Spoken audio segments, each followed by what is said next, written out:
Hi everyone, today we're going to be reviewing the AULA HERO84HE. If you don't know what the HE means, don't worry, I didn't even know what it was until about a week ago. The HE means Hall effect. These keyboards use magnets when you type. They're definitely different than mechanical keyboards, like the ones you might use in an office, that don't disturb the people around you. Me, however, I'm built different, so I want to be annoying as possible. That doesn't necessarily mean that this is a really loud keyboard. There are many ways to customize that, in fact, but that's a little bit too much to cover in this video. I'm not here to be a sweaty nerd, so I can't really tell you all that right now, but I can recommend a couple of YouTubers that can.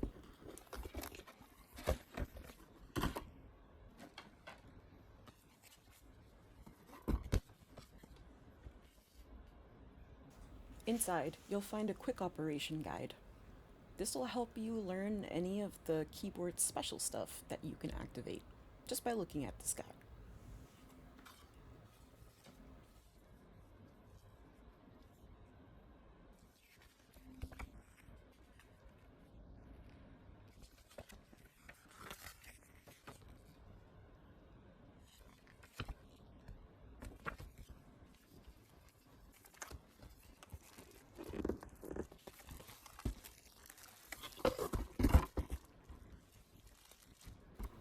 Tucked away back here, you'll find a couple of extra things that they toss in. They are very useful, so don't throw these away.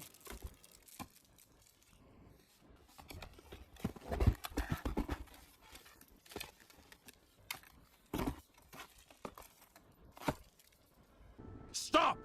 You violated the law.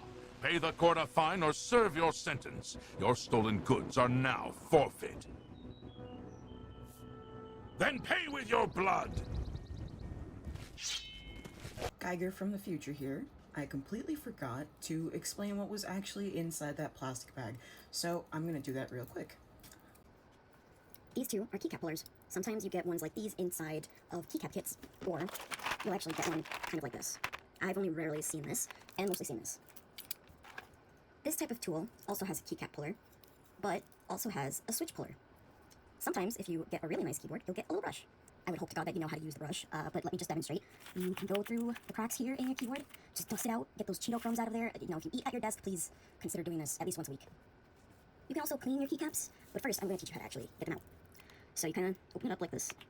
I know this is probably not the right way to do it, but it doesn't matter. So basically what you want to do here is you want to make sure that these get both ends of the keycaps, right? And you go under, and then boom. See, super easy. You can see the switch exposed there now. And if you needed to remove it, say to replace it or change it with new switches, you're just going to clamp right here with these two on the top and the bottom, and you pull.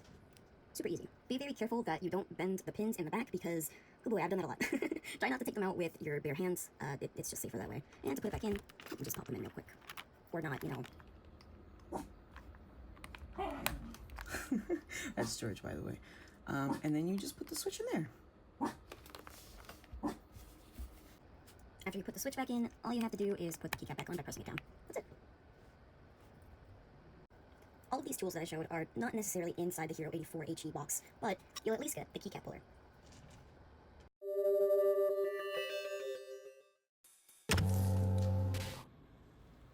Now let's actually get to the keyboard part of this. First up from the box, we're going to be taking a look at the Black King magnetic switches. They throw in a couple extra in case anything happens to the ones underneath already. If you're okay with hearing that noise every time you type, then this switch is definitely for you.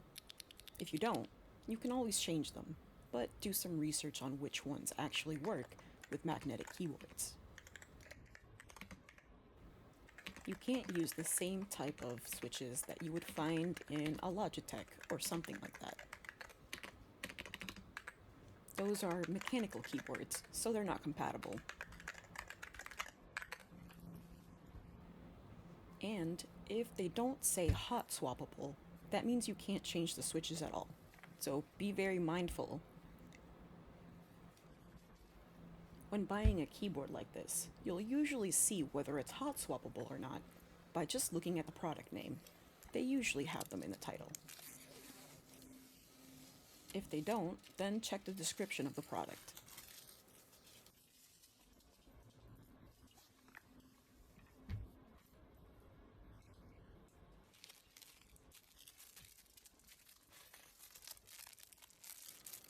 This here is a little strap accessory. Think of it kind of like a lanyard, but for your keyboard. It doesn't really serve any other purpose other than looking cool, which is nice.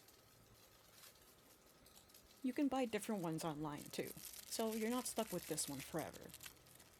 They're usually labeled as Wu-Ting straps. Wu-Ting is a brand of keyboards that I can't afford right now, so you get this. They're the trendsetters, so that's why we have straps now. Pretty cool, right? It's really fun to personalize your keyboard.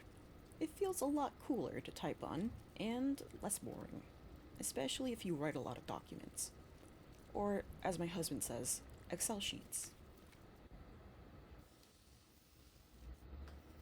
I'm a person of culture, however, so I'm using this for gaming, which is usually what Hall effect keyboards are primarily used for. The reason for that is that they tend to be a lot more responsive. So, when you need to make quick actions in, say, Call of Duty, and you're playing zombies, you're gonna want to be able to move fast. Did it make me start playing zombies better? No. No, it didn't. But still cool. It definitely felt a lot more responsive than when I was using my mechanical keyboard. I would complain often that it seemed like it was eating my inputs. Fighting game players know the struggle. I'm going to be adding keycaps from Epomaker. They're some of my favorite ones. I've bought this set already before.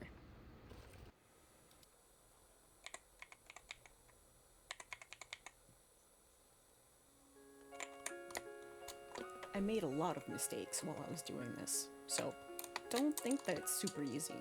You definitely need quite a bit of practice.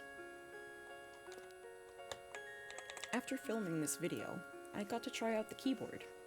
As I said, it's pretty responsive and a lot of fun to use in games that require a lot of motion. However, not even a day later, the B keys switch actually stopped working. I had to figure out how to open it myself, which requires a special tool. I don't recommend actually opening up a switch to lube it. Most switches are already pre-lubed, which means they should be working for quite a long time.